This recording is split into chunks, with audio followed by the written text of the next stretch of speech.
Everyone says marriage should be 50-50. It's the biggest crock of bull I've ever heard. It's never 50-50. Yeah. Ever.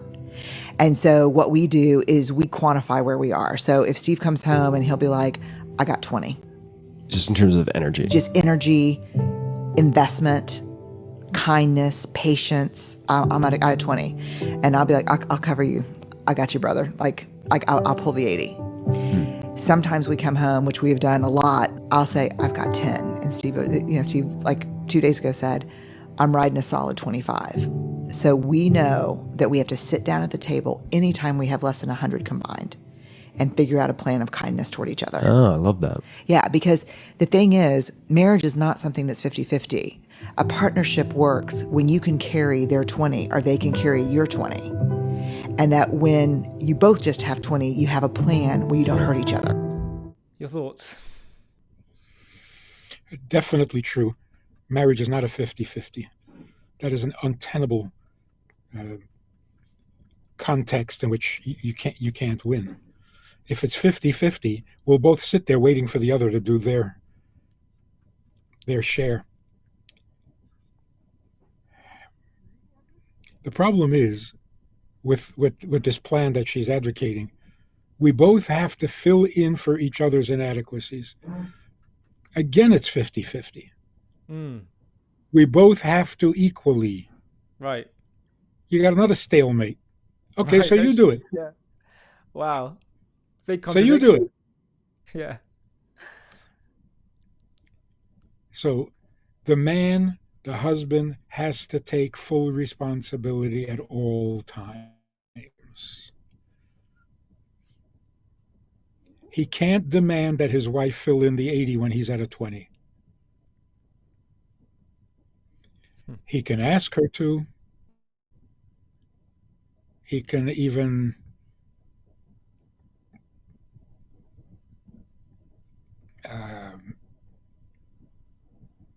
nurture that part of her so that she can fill in the 80 when he's at a 20. But it's his responsibility. Then there is no stalemate. Then there's no 50-50. Somebody, like in any relationship, like in any project, somebody's got to be responsible. You can't make a 50-50. Nothing ever happens from a 50-50. We both have to. I hear that in marriage counseling. Well, don't we both have to? Okay, then you're going to continue to fight for the rest of your life. Who is responsible? Both. Okay. This is hopeless. So the issue is a correct one. The solution, I don't see it. You're just moving the fight to another arena. Maybe she's saying not so much, well, she sort of is saying we both have to substitute the other person's percentage, but let's say she's making an additional point about just the importance of communicating, and that there's a healthiness in telling your partner how you're doing, so expectations can be managed in order to protect each other's emotions. Is there a point to that? It's not communication. What she's essentially saying is you have to be helpful and kind. If a guy's down at 20, be nice and fill in the 80. Don't communicate about it. Just be nice. Well, if people were that nice, they wouldn't be reading books on how to save a marriage. If we could be nice, there would be no problem in the first place. I remember we had this couple who were touring. They came to Minnesota, and they gave this talk at the JCC, the Jewish Community Center, on how to avoid conflict.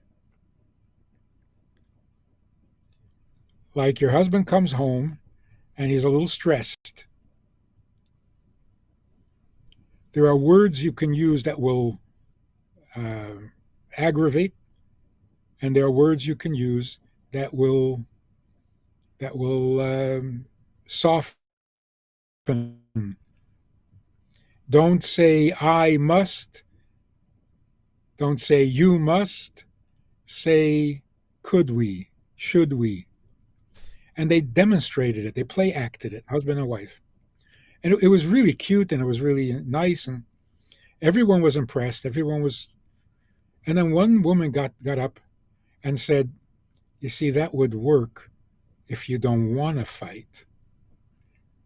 But my husband comes home looking for a fight.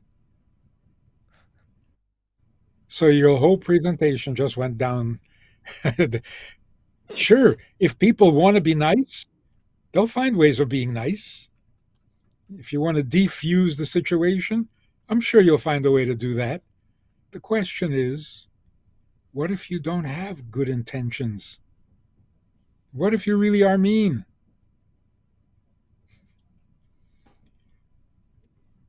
That's the problem with all of these books and advice columns. If you want to make your marriage work, do this. If I wanted to make my marriage work, I would find my own way to do it. And I do, but my spouse doesn't. Mm.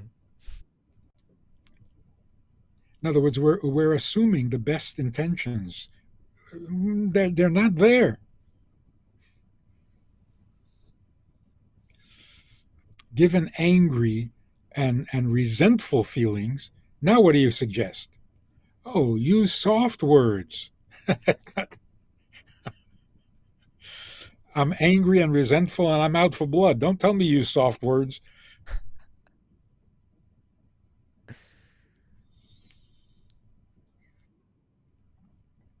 Why should we be nice? If I can convince you to be nice, you don't need me anymore.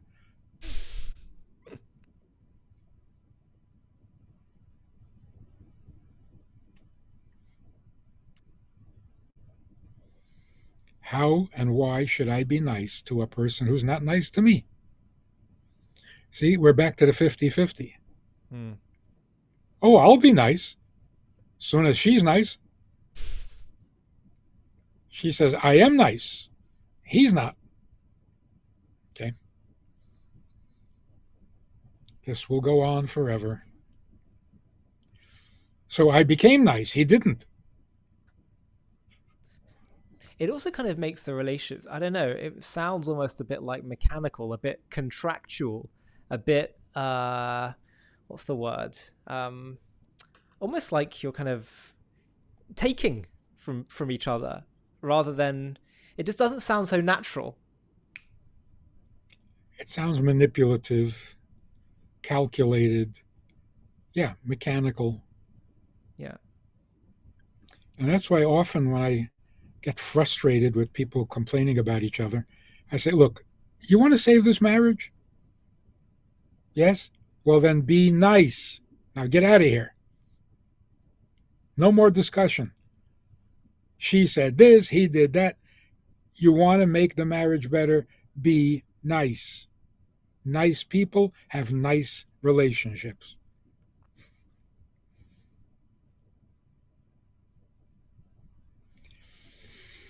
Waiting for the other. That's the killer. Oh, I have every intentions of being nice. As soon as she is. That's 50-50. That's a negotiated relationship. And what do you say to someone who says, I'm always the nice one, I'm always kind, and they just take? And unless I do something, the same will continue forever and ever. Oh, you're going to have to be nice forever and ever? I'm so sad to hear that.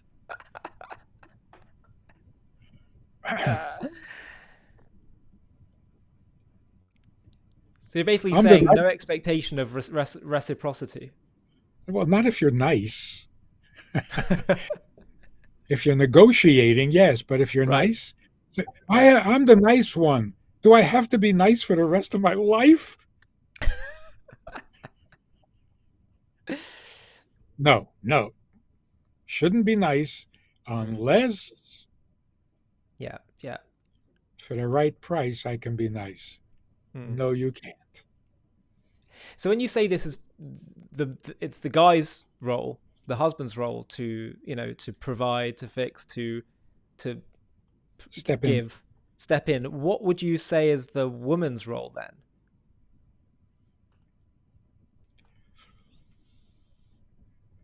To accept, to receive, to appreciate, to cooperate. If the man wants to make things well and he's trying, support it. Don't sabotage it. Don't discourage it. Yeah, he's trying, but it's not good enough. That's not a wife. That's a critic. So the man should take the responsibility, and the woman should back it up, should support it,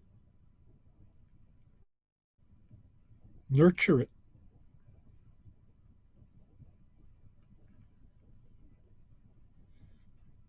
I think this is why marriages are so difficult these days, because men are told not to take charge.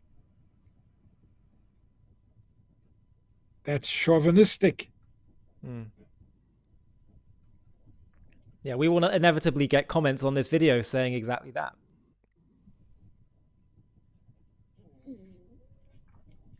Yep.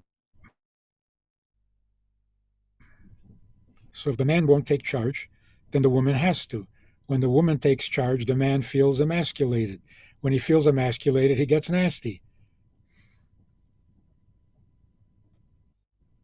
The downward spiral just won't quit.